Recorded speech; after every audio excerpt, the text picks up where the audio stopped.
what kind of romantic poetry and how romantic poets write poetry. According to John Keats, John Keats was not a critic, he was a poet in fact. But every poet he gives his poetic process. How do I write poetry? For example, talk about the Ted Hughes. He said that the poetry comes to me just like a thought fox.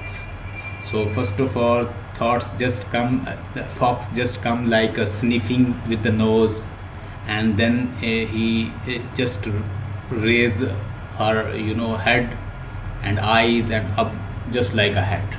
So first nose and then eyes and ultimately head. So thoughts are coming to me like that.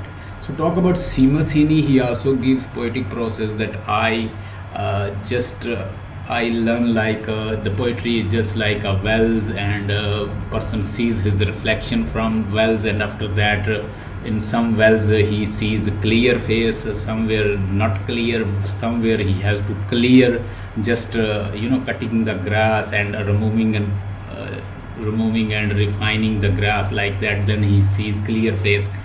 The same way, when we talk about the romantic poets, romantic say that poetry comes through emotion, passion, feelings.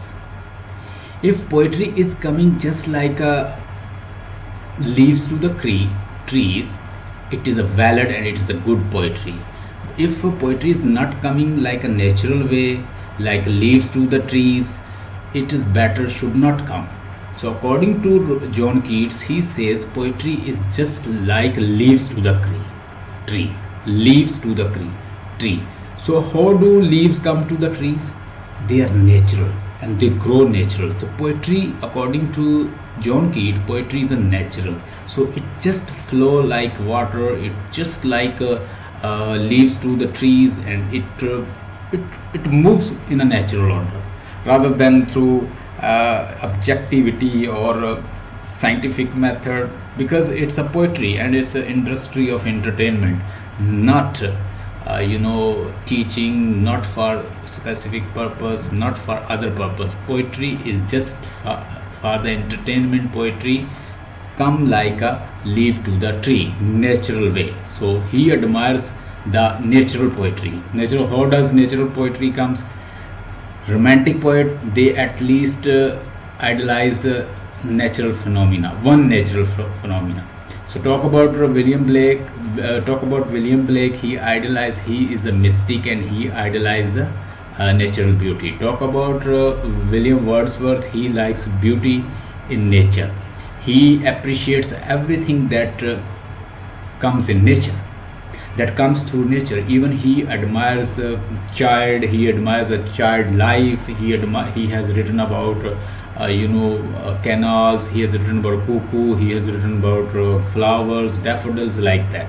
So talk about this person. He is John Keats and he idolizes beauty. He says beauty, truth, beauty, that you need to know on the earth. So only one thing you need to know on the earth, that beauty, truth, beauty. So today you'll be studying Ode to the Grecian Urn, and in Ode to the Grecian Urn, you people will learn what is art, what is beauty, and what is artistic work, how art is not gonna vanish. He say everything will vanish, but thou Grecian Urn, you will call to the people, and the generation will come and generation will go, and once the new generation will come, you will be retaining your position. You will be living as it is your now, and you will be calling people truth, look, beauty, truth, beauty. He say permanent is, if you find a permanent, only one permanent thing is over here, art never dies.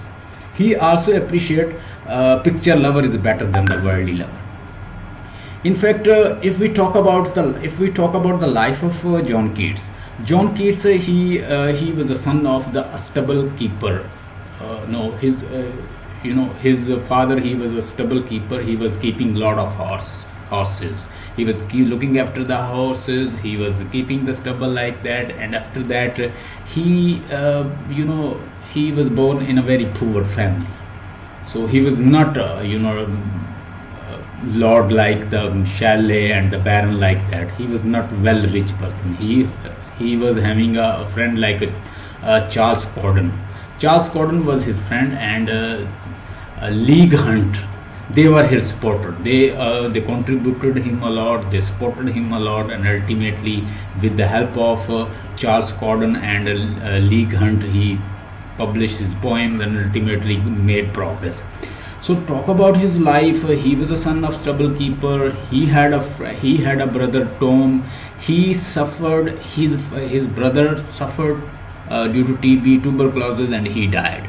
He himself suffered through tuberculosis and he died. And after that, what happened? His father, he just fell down from horse and he died. Mother died, and he spent life in orphan like.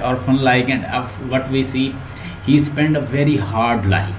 He didn't have a money, and in a way to fulfill his live, in a way to get livelihood, in a way to get some money, he published some art, or to the Grecian art, or to the or to the Grecian urn, or to Nightingale. So like these art he published in a way to get money. He had enough money to fulfill his need. He published some odes. Odes mean Odes mean a poem, but this poem is not like following the iambic pentameter rhyming scheme or like that. You don't need to follow rhyming scheme and patterns, rhythm like in the sonnet. But here you take a topic, and on this topic you can write. Ode mean a serious topic.